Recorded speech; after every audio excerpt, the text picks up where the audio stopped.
এই শব্দটার সাথে অঙ্কটা করার আগে একটা বিষয় বুঝতে হবে, কমপক্ষে আর মিনিমাম আর ম্যাক্সিমাম। কমপক্ষে মানে কি? মিনিমাম। মিনিমাম মানে কি? সর্বনিম্ন এত, তার বেশি হলে কি নাই, সমস্যা নাই। আর ম্যাক্সিমাম মানে সর্বোচ্চ এত, এর বেশি যাওয়া যাবে না, এর কম থাকলে কি নাই, সমস্যা নাই। তাহলে বলছে যে দেখো তো এখানে কি বলছে যে কমপক্ষে মানে কি মিনিমাম, কমপক্ষে মানে কি মিনিমাম একটা টি, বেশি থাকলে কি নাই, সমস্যা নাই।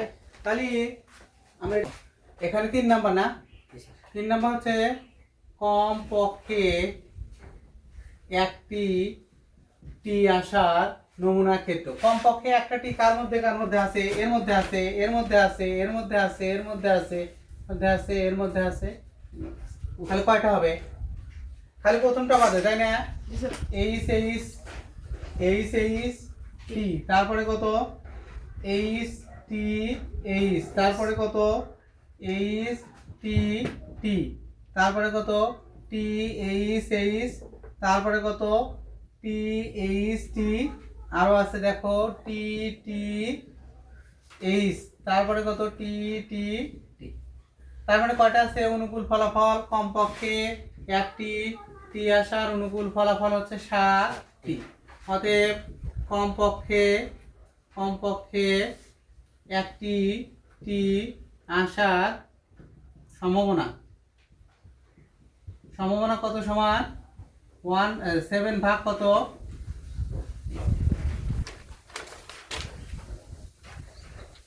কমপক্ষে একটি টি। তার মানে কি আমার শুধু এই যে 3টা এই যার আছে, কমপক্ষে একটা মানে কি, কমপক্ষে একটা থাকা লাগবে, বেশি থাকলে কি নাই। কমপক্ষের ক্ষেত্রে এরকম লিখে নাও, কমপক্ষের ক্ষেত্রে, কমপক্ষের ক্ষেত্রে একটি থাকলে, একটি থাকলে সমস্যা নেই, একটি থাকতেই হবে, একটি বেশি থাকতে হবে, এবং একটি কমপক্ষে মানে কমপক্ষে একটি থাকতে হবে, বেশি থাকলে কমপক্ষে একটি মানে হচ্ছে কমপক্ষে সমান হচ্ছে লিখে নাও, কমপক্ষে একটি থাকতে হবে। 2 নাম্বার হচ্ছে বেশি থাকলে সমস্যা। এই কথাটা একটু লিখে নাও তো, কমপক্ষে ক্ষেত্রে বইয়ের উপরে লিখে নাও উপরে।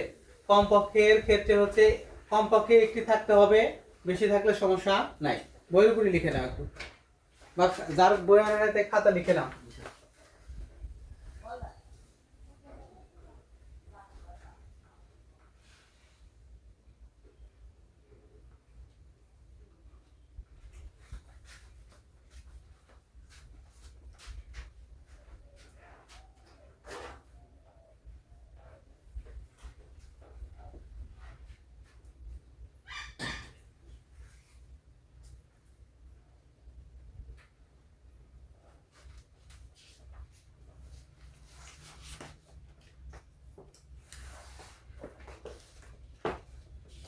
দেখো এরপরে কি বলছে, একটি নিরপেক্ষ ছক্কা ও একটি মুদ্রা নিক্ষেপ করা হলো, প্রবাবিলিটি তৈরি করে নমুনা ক্ষেত্রটি লিখো।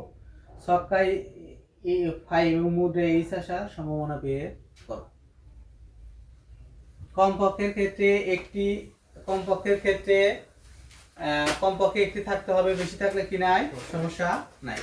কমপক্ষের ক্ষেত্রে একটি থাকতে হবে, কমপক্ষে একটি থাকতে হবে। দেখো কমপক্ষের ক্ষেত্রে কমপক্ষে একটি থাকতে হবে, বেশি থাকলে কি নাই, সমস্যা নাই।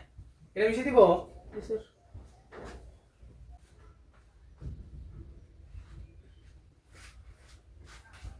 এটাকে বলা হয় মিনিমাম। মিনিমাম মানে কি, মিনিমাম থাকতে হবে, আর ম্যাক্সিমাম মানে সর্বোচ্চ, ওর বেশি থাকা যাবে না, না থাকলেও কি নাই, সমস্যা নাই।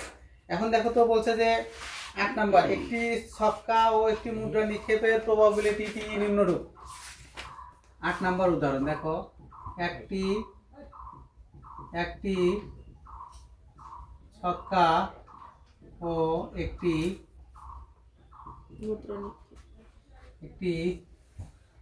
মুদ্রা নিক্ষেপের প্রবাবিলিটি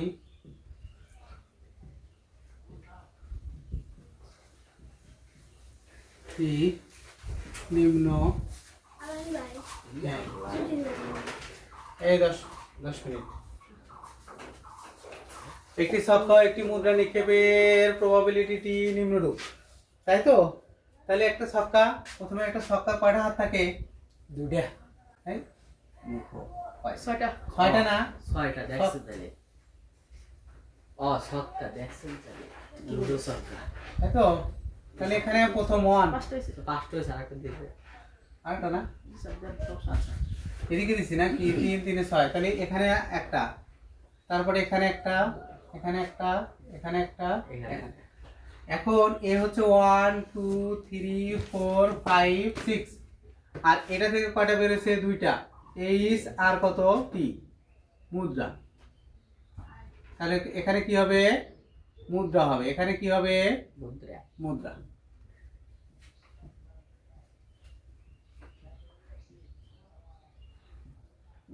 এখান থেকে কয়টা বের হবে? দুইটা বের হবে নাকি? তাহলে এখানে 1 এইচ 1 টি, তারপরে কত? 2, এখানে দ্বিতীয় ক্ষেত্রে 2 এইচ টি, তার মানে হচ্ছে 2 এইচ 2 টি। তারপরে এখানে কত হবে? 3 এইচ 3 টি। তারপরে এখানে কত হবে? 4 এইচ 4 টি। তারপরে এখানে কত হবে? 5 এইচ টি, তার মানে এখানে 5 এইচ 5 টি। তারপরে এখানে কত হবে? 6 এইচ 6 টি। এখানে কিন্তু সিকোয়েন্স মেনটেন করে লেখা যাবে, লাগবে কিন্তু। 1টা আগে আছে মানে আগেই লিখতে হবে, কিন্তু এইচ 1 লেখা যাবে না কিন্তু, তাই তো? তাহলে অতএব নমুনা ক্ষেত্র, একটি ছক্কা ও একটি মুদ্রা নিক্ষেপের নমুনা, তাহলে কত হবে? 1 এইচ 1 টি, তাই তো? 1 এইচ 1 টি, 1 টি। তারপর 2 এইচ 2 টি, তারপরে হচ্ছে 3 এইচ 3 টি, তারপরে 4 এইচ 4 টি, তারপরে কত? 5 এইচ 5 টি, তারপরে কত? 6 এইচ 6। তাহলে একটি ছক্কা ও একটি মুদ্রা নিক্ষেপের নমুনা ক্ষেত্র হচ্ছে কতটি? অতএব সমগ্র সম্ভাব্য ফলাফল, সমগ্র সম্ভাব্য ফলাফল, তাহলে সমগ্র সম্ভাব্য ফলাফল কত? 12টি, তাই না? সমগ্র সম্ভাব্য ফলাফল কয়টি হলো? 12টি হয়েছে, তাই না? এখন আমরা সমগ্র সম্ভাব্য ফলাফল হচ্ছে কয়টি? 12টি। এখন ছক্কায় এইচ কি বলছে দেখো তো?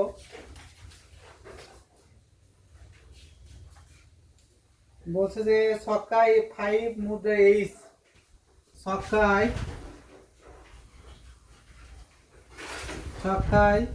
5 এবং মুদ্রায়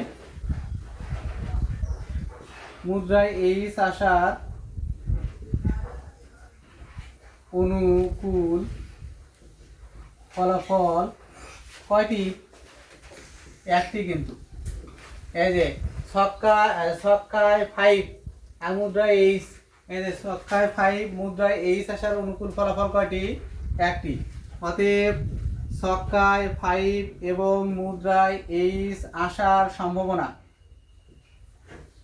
সমান কত হবে? 1 ভাগ কত?